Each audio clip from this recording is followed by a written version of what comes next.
Hi, and thank you for joining me today. My name is Macy Lee, and I'm the manager of science and programs for Curves. Today, we've got a great topic to discuss hidden sugars. Now, I love when these sessions are interactive, so if you have any questions, please feel free to put them in the chat and I'll answer them as we go along today. Sugar consumption is at an all-time worldwide high.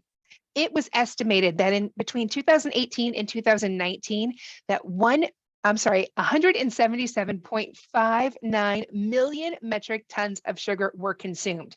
Can you imagine that much sugar? This is 23.5 million metric ton increase over just the past previous 10 years.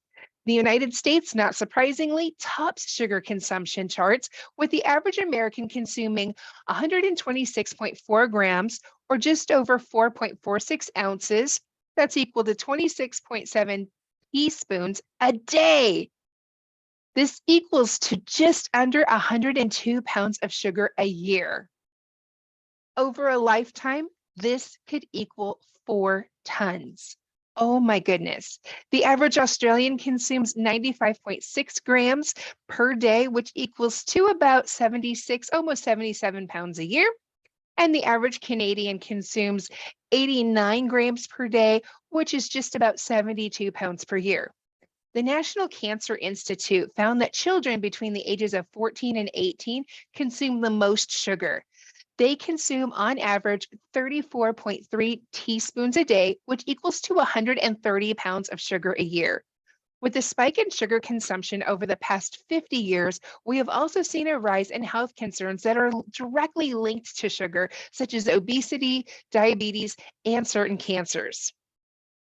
Let's first start out by reviewing the definition of sugar. So what exactly is it? Sugar, as defined by Webster's Dictionary, is a sweet crystallized material that consists wholly or essentially of sucralose, a colorless or white pure, tending to be brownish when less refined. It's obtained commercially from sugar cane or sugar beet and less extensively in the forms of sorghum, maples, and palms. And it's an important source of dietary carbohydrate as a sweetener and a preservative in other foods. To fully understand sugars, we must also understand what a carbohydrate is. A carbohydrate in its various natural compounds of carbon, hydrogen, and oxygen, which are mostly formed in green plants and constitute a major class of animal foods. By definition, all carbohydrates are sugars.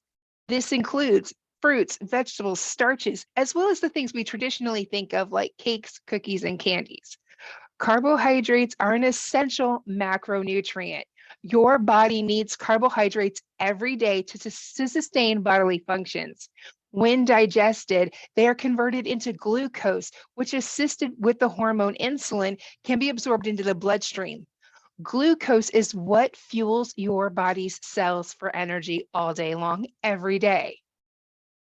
Sugar, in its many different forms and names, are added to many of our processed foods. This list extends past the sweets that we typically think of.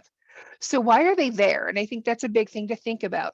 Sugar serves many functional properties that range from balancing acidity to preventing spoilage.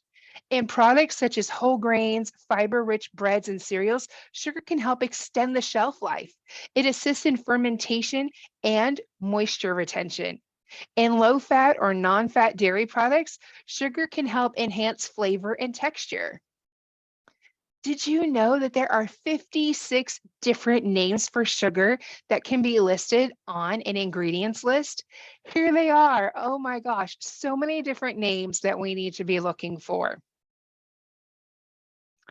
Now, this takes us to looking at nutrition labels. Most of us, when we look at the nutrition label, really look at how many calories, carbohydrates, fats, and maybe even proteins that the product has. And while these are all really important, they don't tell us really if that product is a good choice or not. Let's look at these two labels. They're pretty close in carbohydrate and protein. So how do we know which one is truly better for us? Let's take a deeper look, because we need to be looking at the ingredient list. Ingredients are listed by weight and volume used in the product. Looking at this first product, sugar is the first ingredient. This means sugar is the predominant ingredient. Remember, they're listed by weight or volume. Looking at the second product, sugar isn't even listed. Now, that doesn't mean that sugar's not in this product. It is listed under other names, such as apple puree or evaporated cane juice. Remember, 56 different names that it can be listed under. So what are these two products? Well, product one was a Snickers fun size candy bar, and while product two was a Kashi banana chocolate chip soft and chewy bar. Here are a few more examples. As you can see, sugar isn't always listed in the first 5 ingredients, but there are a lot of hidden sugars in here. So I really want to challenge you to start looking at the ingredients list and start practicing to see how many ways and different places you can identify sugar. Now, we're not going to memorize all 56, but you want to try to identify as many as you can. And can you look at all of those red highlights and all of these places that sugar is listed? And we have to add those all together to realize that there's more sugar in there than what we think there is. If we'd listed it as sugar, it would be listed up in one of the top 5.